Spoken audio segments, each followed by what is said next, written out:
কিয়ামতের আলামত। তার আগে দুটি কথা আমি বলে নেই। পৃথিবীতে কত কিছু চলছে, এই বাংলাদেশেই কত কিছু ঘটে গেল। 15-16 বছর একটি সরকারের শাসন চলল, সে শাসনের অবস্থা আমরা জানি। তারপরে একটি আন্দোলন হলো, ছাত্র জনতার আন্দোলন, সে সরকারের পতন হলো। এখন একটি অন্তর্বর্তীকালীন সরকার চলছে, নির্বাচন হবে কি হবে না, বক্তারা শুধু ওই সকল আলোচনাই করছেন।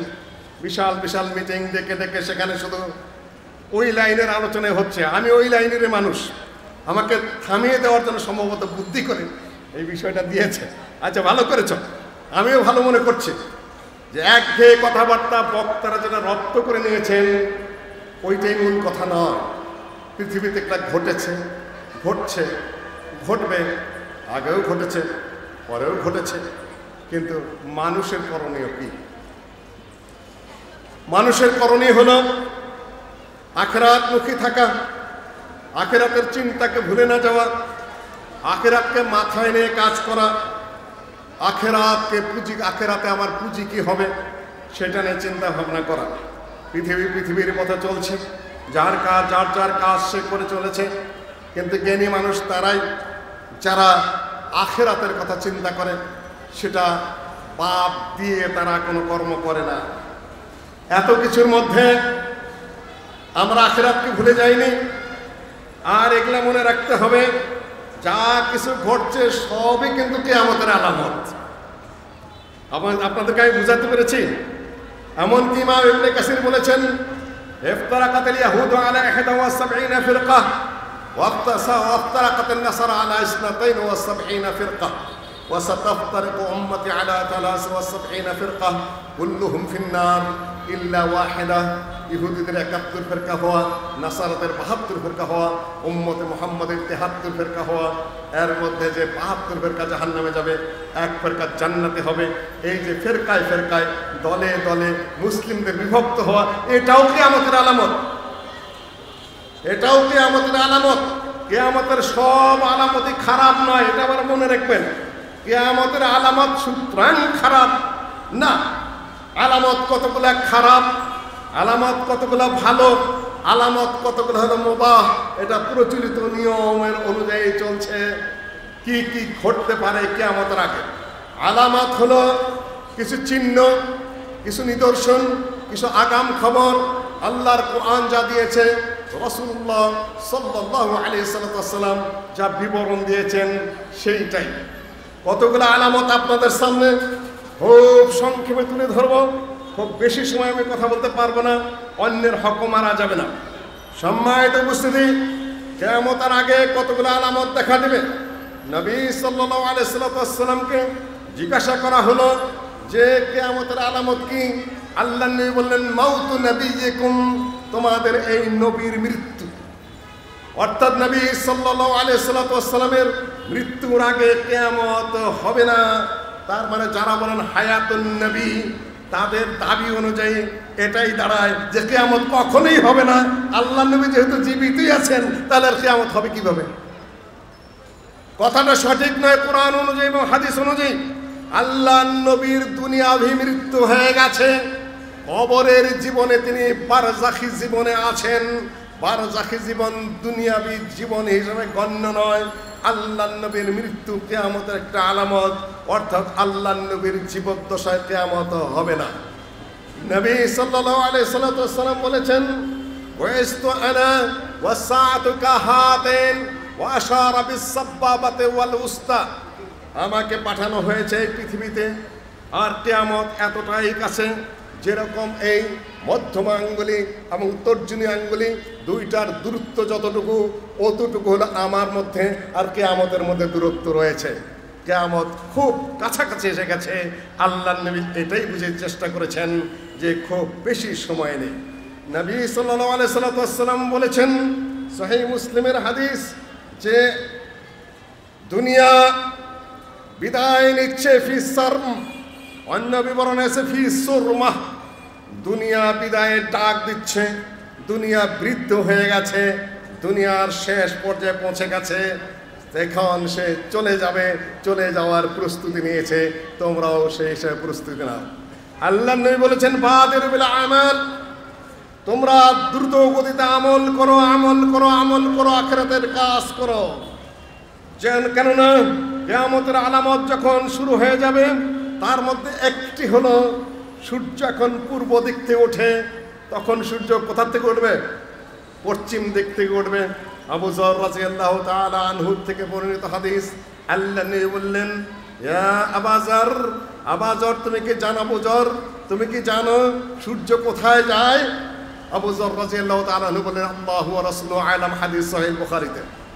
আল্লাহ এবং তার রাসূলই ভালো জানেন যে সূর্য যায় যে আরশে নিচে সাজদা করে, সাজদা করে সেখানে অনুমতি চায় যে আমি আবার উদিত হব কিনা। আল্লাহ অনুমতি দেন, তারপরে সূর্য আবার পূর্ব দিক থেকে উদিত হয়। আমাদের ধারণা সূর্য বোধহয় এমনিতেই ঘুরে, নাকি? সূর্য এমনিতেই ঘুরে না, আল্লাহ ঘুরান। লাশ-শামসু ইয়ানবাগি লাহা আন তুদরিকাল কমার ওয়ালাল লাইলু সাবিকুন নাহার কুল্লুন ফি ফালাকিন ইয়াসবাহুন।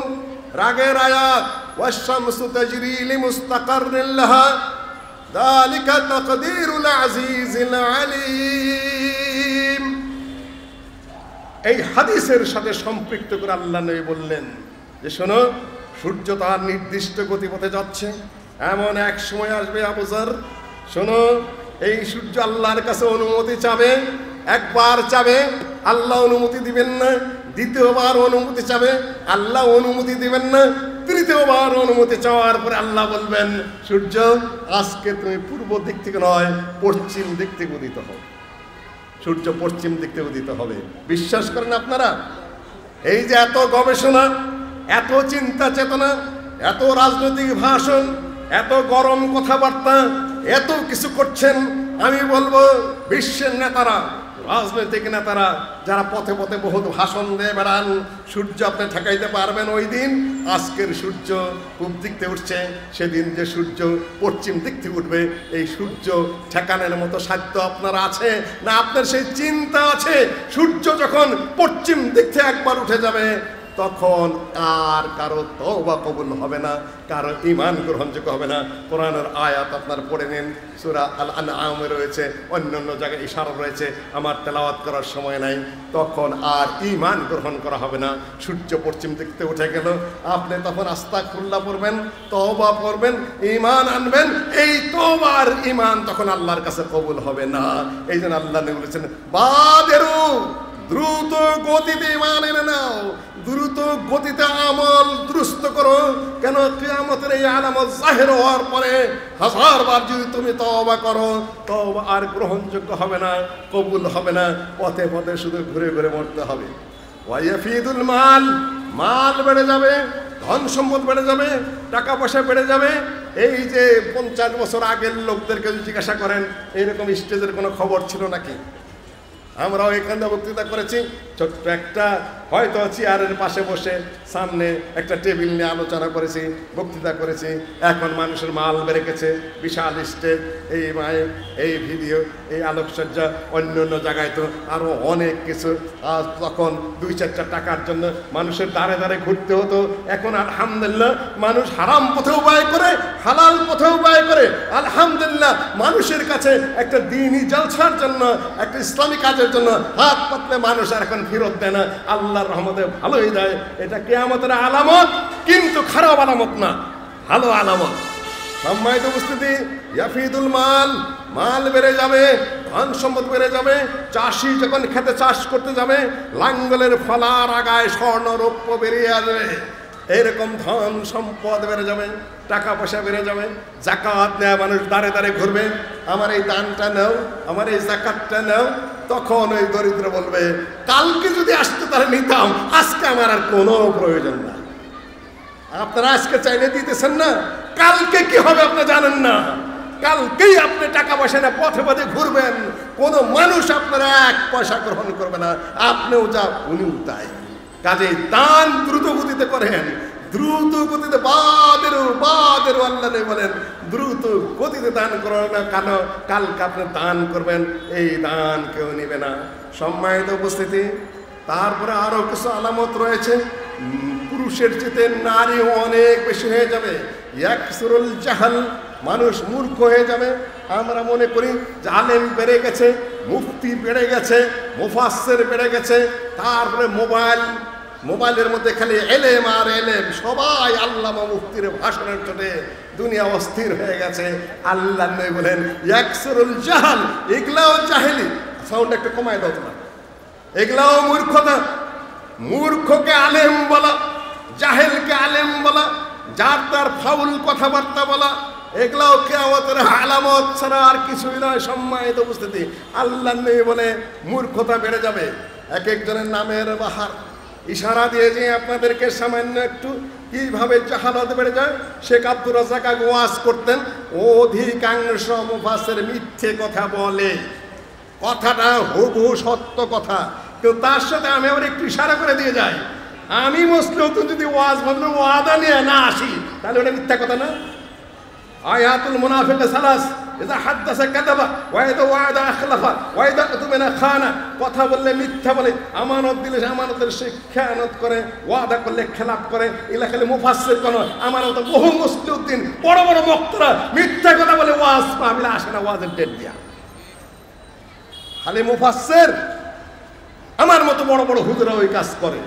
তার একটাই বড়, তার চেয়ে বেশি। মুফাসসির তো খালি মিথ্যা কথা বলে, আপনারা আমানতের খেয়ানত করেন, আপনারা ওয়াদা খেলাপ করেন, মুনাফিকি শুদ্ধা করেন।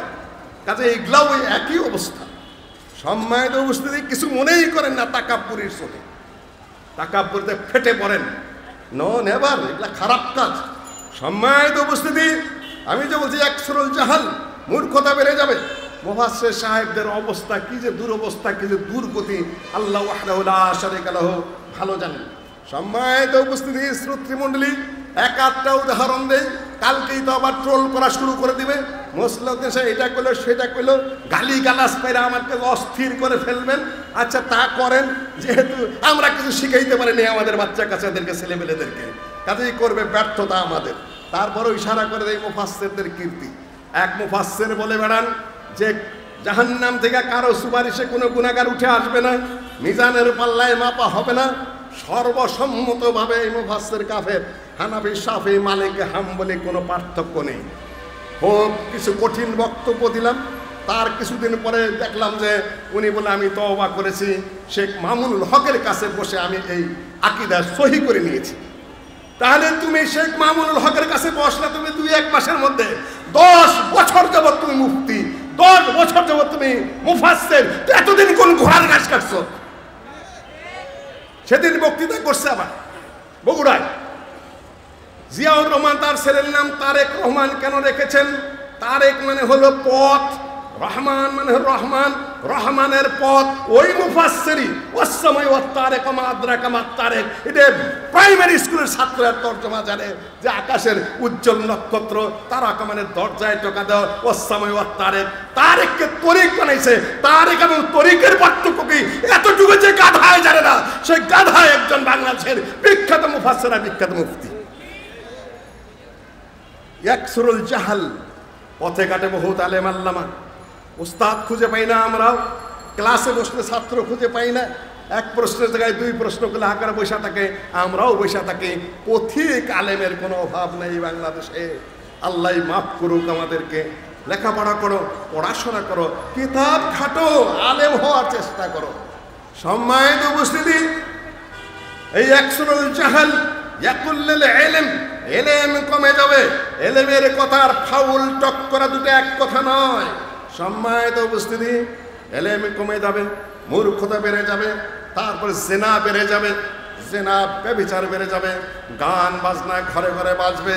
আল মাজামির, যেটা মাথার উপরে মিজমার, গান বাজনা চলতেই থাকবে, নর্তকীরা নাচানো শুরু হয়ে যাবে, ইত্যাদি ইত্যাদি বহুবিধ কিয়ামতের আলামত রয়েছে। এখন সবাই সবার ঘরের মধ্যেই রয়েছে, কম ও বেশি পার্থক্য রয়েছে। এগুলা সবই কিয়ামতের আলামত হিসাবে গণ্য। কিয়ামত যত কাছে আসবে ততই খারাপই বেড়ে যাবে, দুর্নীতি বেড়ে যাবে, অন্যায় বেড়ে যাবে, আপনার ভুল ত্রুটিগুলো বেড়ে যাবে।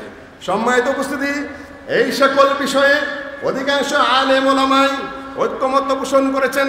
হাদিস এতটাই সহিহ এবং সারিহ যে তার বিরুদ্ধে কিছু বলার মতো নাই। এই দেখেন, এত গন্ডগোলের পরে, এত কিছুর পরে দেশটা একটা পর্যায়ে আসলো। এখন কয় নম্বর স্বাধীনতা চলছে? ভুল ব্যাখ্যা দিবেন না। এই দেশ হঠাৎ আসেনি। এই দেশে ইংরেজদের বিরুদ্ধে যুদ্ধ করতে হয়েছে, শিখদের বিরুদ্ধে লড়তে হয়েছে, আহলে হাদিসের রক্ত ঝরেছে, সেখানে ওহাবি আন্দোলন হয়েছে, খারাইজি আন্দোলন হয়েছে, তিতিমুরিন আন্দোলন হয়েছে, এখানকার বট্টু হাজিকে জেলে যেতে হয়েছে, তারপরে থানা পুলিশ করতে হয়েছে, তারপরে ধানি খোলার ওই আশিকুল্লাহ গাজী সাহেবের গায়ে বালাকোটের বুলেট লেগেছে, বহু মানুষের সম্পদ বাজেয়াপ্ত হয়েছে, পিনাকি ভট্টাচার্য পর্যন্ত সেটা আলোচনা করেছেন ফ্রান্স থেকে। আহলে হাদিসরা তাদের ইতিহাস পড়তেও চায় না, বলতেও চায় না। ওইটা হলো প্রথম স্বাধীনতা। ইংরেজদের বিরুদ্ধে, শিখদের বিরুদ্ধে সোজা অস্ত্র যুদ্ধ, গোটা ভারত উপমহাদেশ ব্যাপী তাদেরকে তছনছ করে দেওয়া হয়েছিল, প্রথম যুদ্ধ।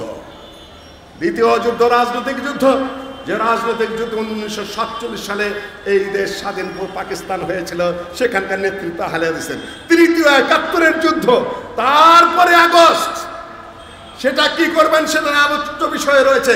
ঘোষণাপত্র আসার পরে বুঝতে পারবো কতটুকু শুদ্ধ করেছ, কতটুকু ভুল করেছ, কতটুকু পাশ কাটিয়ে গিয়েছ, আর কতটুকু সংযুক্ত করেছ।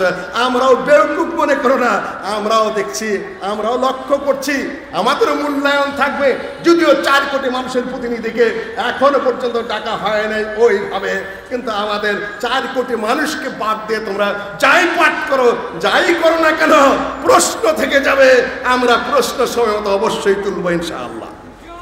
সম্মানিত উপস্থিতি, প্রশ্নের বাইরে যেতে পারবেন না।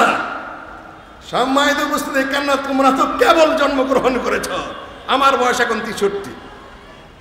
অত সহজে তো খুদা কথা বলে পাড়ি দিয়ে যাবে? নো, ওই গাল গপ্পকে আমার ঘরে আমি আরো বলে দিয়ে যাই, আমার ঘরেই রয়েছে সমন্বয়। আমার বাচ্চা কাচ্চাদের মধ্যে আমার জামাই তাদের নাকি গুরু, কিন্তু আমার নিজস্ব দৃষ্টিভঙ্গি আছে। আমি অত সহজে বেচা কিনে হওয়ার মানুষ নই।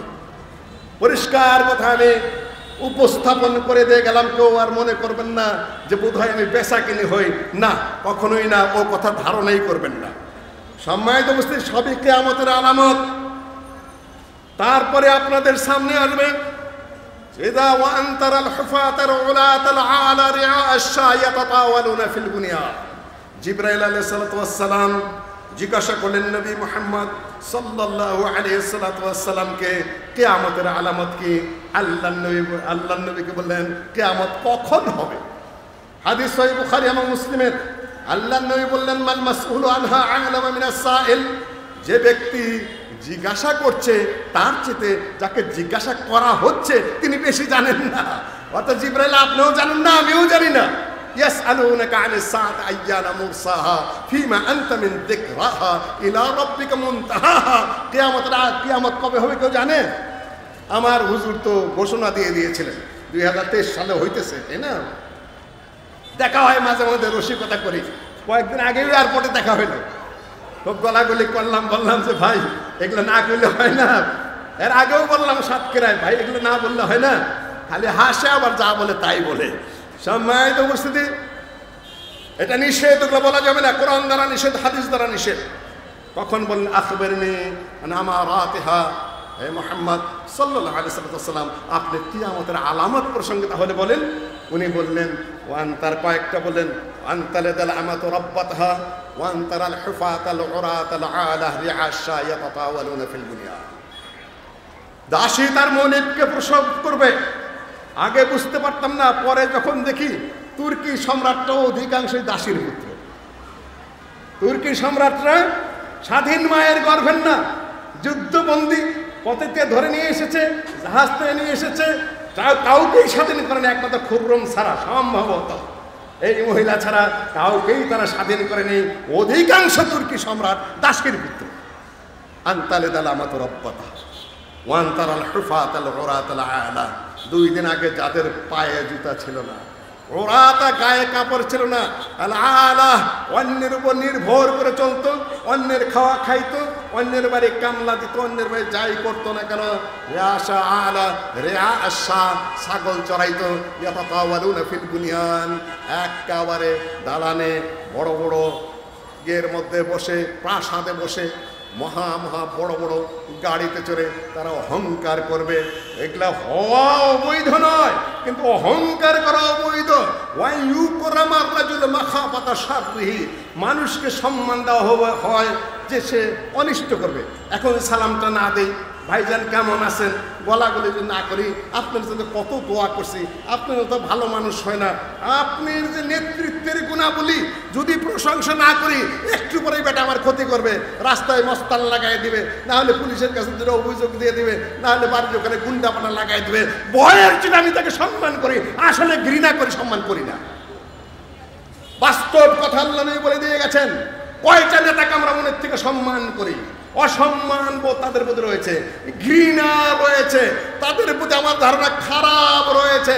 2 দিন আগের চোর, 2 দিন আগের বাড়ি ঘর লুটপাট করা, 2 দিন আগের মদখোর, 2 দিন আগের গুন্ডা, 2 দিন আগে মারামারি করা, 2 দিন আগের খারাপ লোকটা এখন জাতির নেতা।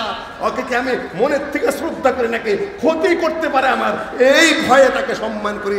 আল্লাহ নবী বলেছেন ওয়া ইউকরামুর রাজুলু মাখাফাতা শাররিহি, সে ক্ষতি করবে এই ভয়ে তাকে সম্মান করি। সম্মানিত অবশ্যই সব কিয়ামতের আলামত এগুলা।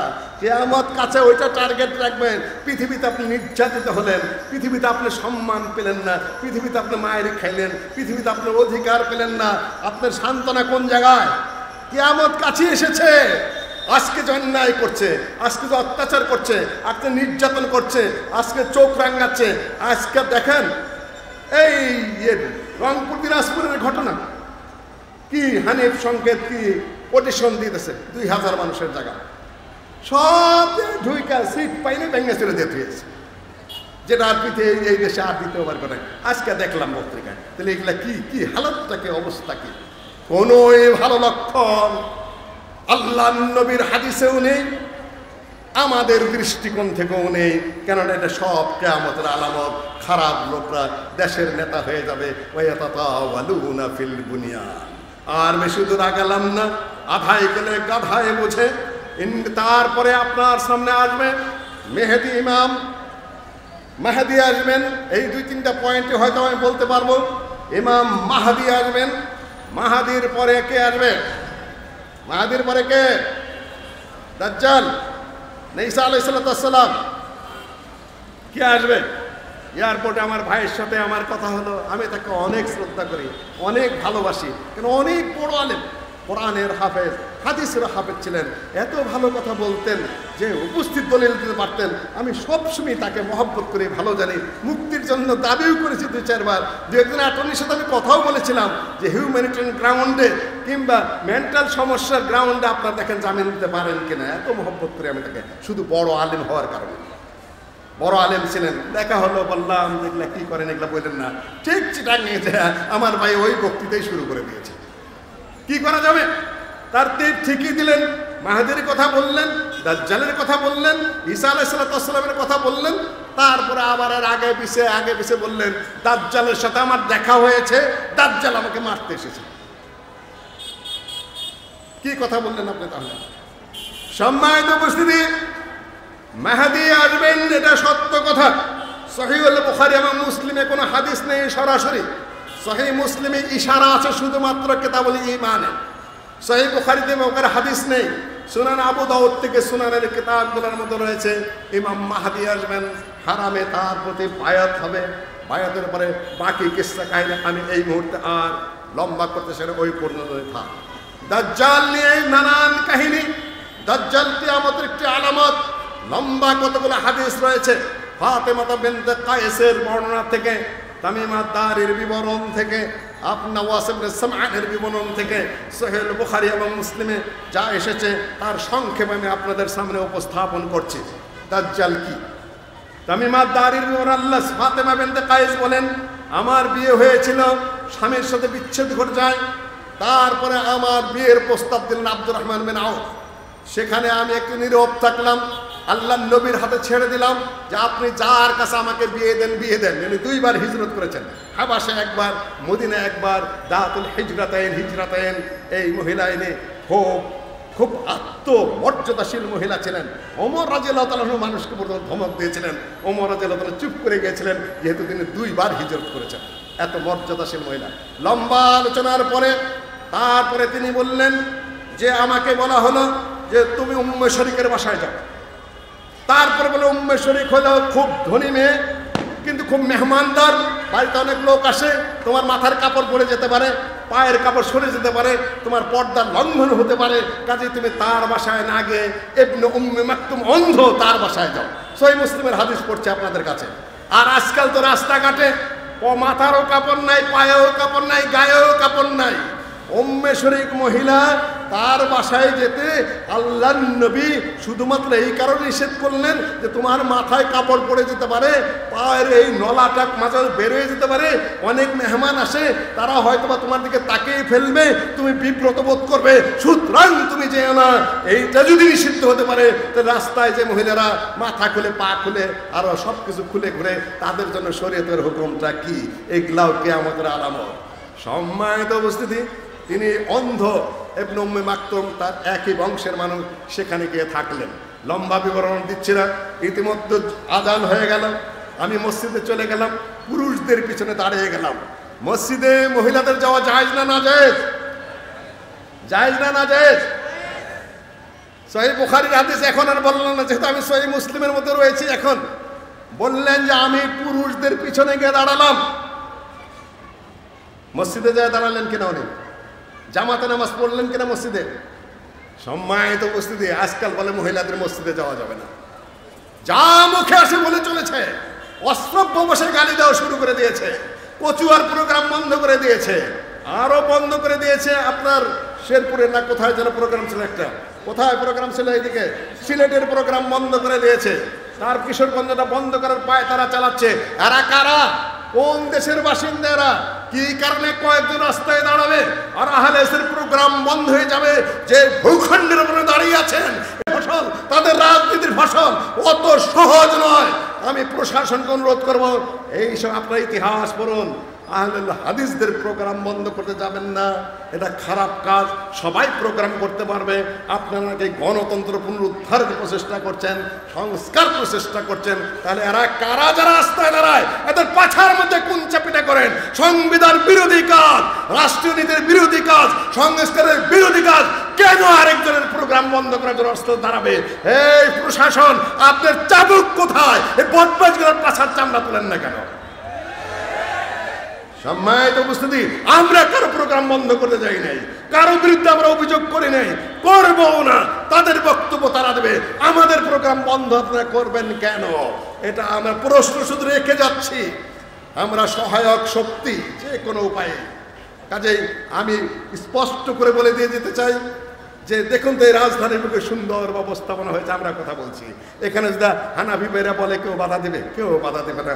আপনারা আপনাদের বক্তব্য দিয়ে যান। আমরা ক্রিমিনাল নই, আমরা ক্রিটিক্যাল নই, আমরা রাষ্ট্রবিরোধী সমাজ বিরোধী কোনো মানুষ নই। সম্মানিত উপস্থিতি, সালাত আদায় করলেন। আল্লাহর নবী বললেন, একটু হেসে দিলেন। হেসে দেওয়ার পরে সালাতের পরে বললেন যে তামিম আদ-দারি একটা কাহিনী বলেছে, সেই কাহিনীটা আমি যা বলি সেটার সাথে এক হয়ে গেছে। লম্বা কাহিনী আর বললাম না। নৌকায় উঠেছি, নৌকা চলে গেল বহু দূরে, একটা দ্বীপে নৌকা ঠেকলো, এমন ঝড় তুফান উঠলো, নৌকা তার লক্ষ্যভ্রষ্ট হয়ে চলে গেল এক দ্বীপে। সেখানে এক লোকের সাথে দেখা হলো, জিজ্ঞাসা করলাম তোমার নাম কি? বললাম জাসসা। আমরা বললাম জাসসা আবার কিসের? উনি বলবেন আমার খবর নেওয়ার দরকার নাই, ওই যে দেখো ওই ঘরের মধ্যে বসে আছে, ওর কাছে যাও, ওর কাছে গিয়ে তোমরা কথাবার্তা বলো। ওর কাছে যাওয়া হলো, দেখা গেল যে একটা বিশাল দৈত্যের মতো এক মানুষ, শরীর শুদ্ধ, শুধু লোম আর লোম, তার মুখ কোথায় কি কোথায় কিছুই বোঝা যায় না। যে বললাম যে আচ্ছা জাসসাস আছে, বললো যে এই ঘরের মধ্যে কিছু আছে, এই দাজ্জাল। এ কে? হ্যাঁ আমিই তো দাজ্জাল, আমাকে বন্দি করে রাখা হয়েছে, হাত ঘাড়ের সাথে বেঁধে রাখা হয়েছে, ওই উযানু লি, আমাকে অনুমতি দেওয়া হবে বের হওয়ার জন্য। ক্রিটিক্যাল জায়গাগুলো মনে রাখবেন হাদিসের। হাদিস পুরাপুরি না পড়ে নিজের ভাবমতে নিজেরা উপস্থাপন করবেন না। আমাকে অনুমতি দেওয়া হবে বের হওয়ার জন্য, তারপর আমি বের হবে। কখন বের হবে দাজ্জাল? নিজের ঠিকানা তাকে অনুমতি দেওয়া হবে, তাকে অনুমতি দেওয়া হবে। কিন্তু আমার ভাইয়েরা ওয়াজ শুরু করেছেন, রাগের চোটে মাহদির বিরুদ্ধে নিজেই দৌড়ে বাইরে আইসা তারপরে এই করবেন সেই করবেন। হাদিস পুরা পড়েন, আপনারা মুহাদ্দিস, আমি জানি, আমি আপনাদের এলেমের অস্বীকার করছি না, কিন্তু নিজেরা একটা কিছু বলতে চাচ্ছেন, এটা গ্রুপ কায়েম করেছেন, গ্রুপের অনুকূলে শব্দগুলো বেছে নিচ্ছেন, কিন্তু এই জন্য সহিহ হাদিসের শব্দগুলো আপনাদের চোখের সামনে পড়ছে না। যেরকম আমাদের মুহাদ্দিসের সামনে সহিহ বুখারীতে এই আমিন জোরে বলার হাদিস পড়ে না, রফুল ইয়াদাইন হাদিসও বলে না, ইত্যাদি ইত্যাদি দেখে যান, কিন্তু মনে পড়ে না। আপনাদের এই একই দশা হয়েছে। দাজ্জালের হাদিসগুলা বুখারীতে যেভাবে আছে, মুসলিমে যেভাবে আছে, আবু দাউদে যেভাবে আছে, মুসনাদ আহমদে যেভাবে আছে, আপনাদের চোখে পড়তেছে না। দাজ্জাল নিজে থেকে ছুটতে পারবে না, আল্লাহ তাকে অনুমতি দিবেন, তারপর সে বেরিয়ে আসতে পারবে। কতগুলা পয়েন্ট ধরে নিয়ে যাবেন, আবল তাবল পেশাল আর কত হবে মাঠে ঘাটে। ধীর স্থিরভাবে শুনে নেন, কয়েক মিনিটের মধ্যে অনুমতি দেওয়া হবে। তারপরে বলে তোমরা কোথার থেকে এসেছো? আরব থেকে এসেছি, জাহাজ বা নৌকায় ভাবে পর্যন্ত নিয়ে এসেছে আমাদেরকে। তারপরে কি শোনো, নাখলে বাইসানের অবস্থা কি? বাইসান নামক খেজুরের বাগানের অবস্থা কি? যা আছে ঠিক আছে, যে ফল দেয়, যে হ্যাঁ ফল দেয়। তার পাহাড়ের তাবারিয়ার অবস্থা কি? তাবারিয়ার যে ছোট্ট নদী, সেটার অবস্থা কি? পানি আছে, যে হ্যাঁ পানি আছে। সেখান থেকে সিঞ্চন করতে হয়, যে হয়। আইনে জোগাড়ের যে ঝর্ণা, জোগাড়ের সেই ঝর্ণার থেকে পানি ওঠে, হ্যাঁ পানি ওঠে, হ্যাঁ। তারপরে যে লোকটা এসেছে সে তার কি অবস্থা? যে আমাদের নবী এসে নবী আল উম্মি, যে নবী আল উম্মি যে এসেছে তার কি অবস্থা? হ্যাঁ সে তো বিজয়ী হয়ে গেছে, তিনি বিজয়ী হয়ে গেছেন। আরবেরা তার নেতৃত্ব, কর্তৃত্ব, নবুয়ত মেনে নিয়েছেন, যে তার মধ্যেই ভালো রয়েছে, ভালাই রয়েছে। এইখানে গিয়ে থামলেন আল্লাহর নবী। তারপরে বললেন, শোনো, তিনি মেম্বারের মধ্যে 3টা টোকা দিলেন। দাজ্জাল যখন আসবে, দাজ্জালকে যখন অনুমতি দেওয়া হবে, সারা পৃথিবী 40 দিনে এসে প্রদক্ষিণ করবে। 40 দিনে প্রদক্ষিণ করবে, কিন্তু মক্কায় ঢুকতে পারবে না, মদিনায় তাইবাতে ঢুকতে পারবে না। কেননা মক্কা মদিনার চতুর্দিকে ফেরেশতারা তরবারি হাতে, মারণাস্ত্র হাতে দাঁড়িয়ে থাকবে। মক্কায় দাজ্জাল ঢুকতে পারবে না, মদিনাতেই ঢুকতে পারবে না। তারপরে মেম্বারের মধ্যে তিনি লাঠি দিয়ে ঠোকা দিয়ে বললেন, হাদি তাইবা, হাদি তাইবা, হাদি তাইবা। মদিনা হলো তাইবা, মদিনায় তাইবা, মদিনায় তাইবা। মদিনায় এবং মক্কায় দাজ্জাল ঢুকতে পারবে না। কতগুলো জিনিস আমি ইশারা করে যাচ্ছি, পরে কিন্তু আবার প্রশ্ন করব, আমি জবাব নেব আপনাদের কাছ থেকে। এটা পাঠচক্র হলে ভালো হতো। আল্লাহ নবী বললেন, অন্য হাদিসে এসেছে যে দাজ্জাল 40 দিন পর্যন্ত পৃথিবী প্রদক্ষিণ করবে। সেখানে 40 দিনের একদিন হবে সমান 1 বছরের সমান, আরেক দিন হবে 1 মাসের সমান, আরেকদিন হবে 1 জুমা বা 1 সপ্তাহের সমান, আর বাকি দিনগুলো হলো নর্মাল যে দিন এইরকম। তাহলে কত বছর হলো? প্রশ্ন। 40 দিন, 40 দিনের একদিন হলো 1 বছরের সমান, আরেক দিন হলো 1 মাসের সমান, আরেক দিন হলো 1 সপ্তাহের সমান, আর বাকি দিনগুলো কি? যেমন দিন তেমনই। 40 দিনে একদিন মাঝখানে হয়ে যাবে। কোনো বৈজ্ঞানিকের বাবার সাধ্য আছে, কোনো ভৌগোলিকের বাবার সাধ্য আছে, কোনো ফিজিক্সের প্রফেসরের সাধ্য আছে? 40 দিন আমি সূর্য উঠতে ডুবতে দেব না। আল্লাহ যদি নির্দেশ দেন, কারো সেটা চালানোর সাধ্য আছে? কিছুই না। তারপর আবার দিন নর্মাল হয়ে যাবে। সম্মানিত উপস্থিতি, 40 এই অবস্থায় চলবে। তারপরে ইমাম ইবনে কাসির হিসাব বের করে দিয়েছেন যে কিভাবে এই দিনগুলো চলবে। সম্মানিত উপস্থিতি, আজ কত বছর যাবত শুনছি দাজ্জাল আসতে, দাজ্জাল আসতে, দাজ্জাল আসতে। কয় বছর গেছে? 2019 সাল থেকে শুনছি। আর এটা কত সাল? 25 সাল, 20, 21, 22, 23, 24, 5-6 বছর দাজ্জাল থাকবে মাত্র 40 দিন। 5 বছরের মধ্যে আর দাজ্জাল শেষ হইতেছে। সম্মানিত উপস্থিতি, এগুলো হলো সব গাঁজাখড়ি কথাবার্তা। নিজেদের কথায় নিজেরা আটকে যাচ্ছেন। দাজ্জাল লেখা আমেরিকা এই সেই নানান কিছু চালাচ্ছে, ইত্যাদি ইত্যাদি নানান কাহিনী গপ্প শুরু করে দিয়েছে তারা। অতীতের আলেমেরা সব গবেষণা সেরে রেখেছেন, নতুন করে কোনো তথ্য দেওয়ার কোনো প্রয়োজন নাই। দাজ্জাল যেভাবে আসবে, জান্নাত বানাবে, জাহান্নাম বানাবে, তার পক্ষে যে যাবে তার কি হবে ইত্যাদি সব বিবরণ হাদিসের মধ্যে রয়েছে। বিভ্রান্ত হওয়ার কোনো কারণ নেই। সম্মানিত উপস্থিতি, কতগুলা দাজ্জাল আসার আগে আবার কতগুলা দাজ্জাল আসবে? দাজ্জাল সর্বমোট কয়জন কে বলতে পারবেন? না, ওটা দাজ্জালুল আকবার, নতুন তথ্য দিয়ে যায়। আর দাজ্জালুল আকবার একজন, সবচেয়ে বড় দাজ্জাল একজন। আল্লাহর নবী বলেন কিয়ামত অতদিন পর্যন্ত হবে না যতক্ষণ পর্যন্ত 30 জন দাজ্জাল না আসবে। দাজ্জাল হাদিস যারা বানায়, জাল কাহিনী যারা বানায়, মিথ্যা কথা বলে, শরীয়তের দিকে যারা ডাকে, ইসলামের কথা যারা ডাকে, তাদেরকেও আল্লাহ নবী দাজ্জাল বলেছেন। দাজ্জালুনা কাযযাবুন, তারা দাজ্জাল এবং মিথ্যুক, যারা মিথ্যা হাদিস বর্ণনা করে তাদেরকেও দাজ্জাল বলা হয়েছে। মিথ্যা কথা যারা বলে, প্রতারণা যারা করে, ধোঁকা তারা হলো ছোট ছোট দাজ্জাল। আর দাজাজিলা আসাগের, এরা হলো ছোট ছোট দাজ্জাল। 30 জনের মধ্যে সবাই নবুয়তের দাবি করবে। কোনো কোনো হাদিসে 27 জন এসেছে, কোনো কোনো হাদিসে প্রায় 70 জনের কথা আসছে। ছোট ছোট টুকরা টুকরা দাজ্জাল, কিন্তু সবচেয়ে বড় দাজ্জাল যেটা, সেটা থাকবে 40 দিন মাত্র। আমার দাজ্জাল সিরিনা খাদ্দা, দাজ্জাল আসার আগে কতগুলো ধোঁকাবাজি চলবে, কতগুলো ধোঁকাবাজি চলবে। তার একটা হলো ইউকাদ্দাবু ফিহা সাদিক, সত্যবাদীকে মিথ্যাবাদী বলা হবে।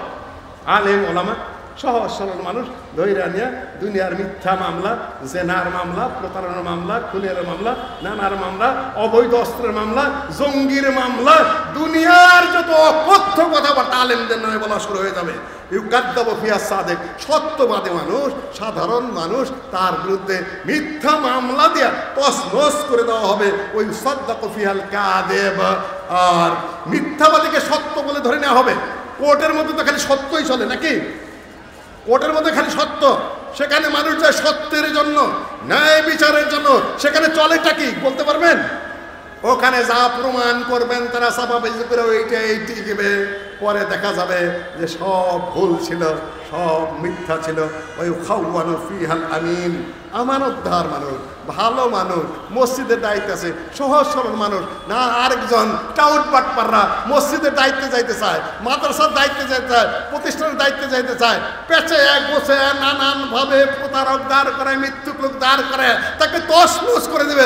ওই দিন মহান সত্যবাদী, আর ওই ভালো মানুষটাই খারাপ। আমানত ওই তামানু ফিয়াল খায়েন, খায়েন মিথ্যুক, হারামখোর, এগুলাকেই তখন মানুষ কি করবে? না, ভাইজান বড় ভালো মানুষ, প্রশংসার শেষ নাই।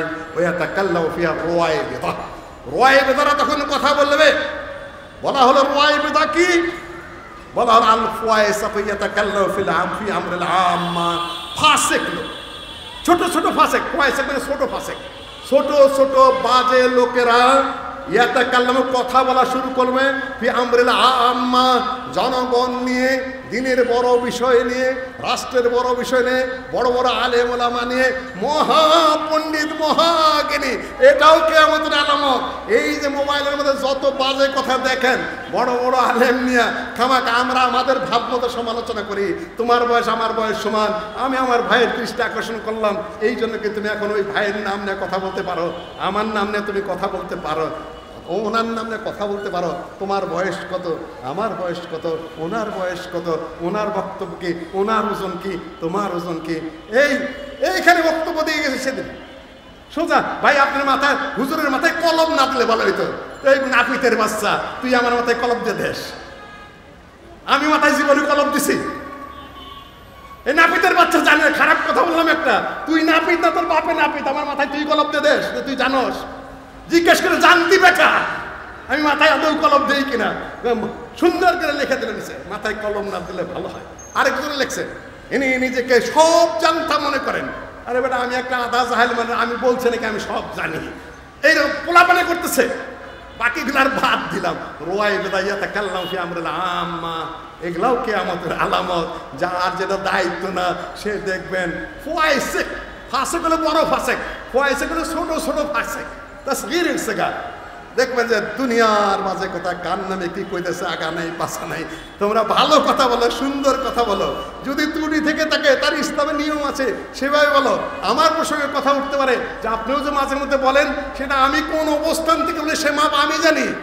আমার বয়স কি, আমার অভিজ্ঞতা কি, কোন জায়গায় আমার কোন বক্তব্য ছাড়তে হবে। তোমরা আমার পিছনে লাগছে কেন? শেখার চেষ্টা করো। আমি তো অত কথা বলি না, আমি হঠাৎ দু একটা বলি যেটা জাতির জন্য সমস্যা মনে করি। আজকাও ডক্টর মুজাফফরের ধরে 10 মিনিট কথা বলেছি, খুব শক্ত কথা বলেছি। আমি বলেই দিই সেটা, যে তুমি রাজনীতি নিয়ে এখন কথা বলো না। সমন্বয়কদের কথা বলো না, ডক্টর ইউনূস নিয়ে কথা বলো না, আওয়ামী লীগ নিয়েও কথা বলো না, বিএনপি নিয়েও কথা বলো না। কেননা যেটা আমি অনুভব করি আমার বয়স এবং অভিজ্ঞতায়, এগুলা বলার মতো অবস্থা এখন নয়। তুমি যে আলোচনা করছিলে সেই আলোচনা করো, কেন স্লিপ অফ টাং তোমাদের হয়ে যাবে, তা না গোটা কম আবার বিপদে পড়বে।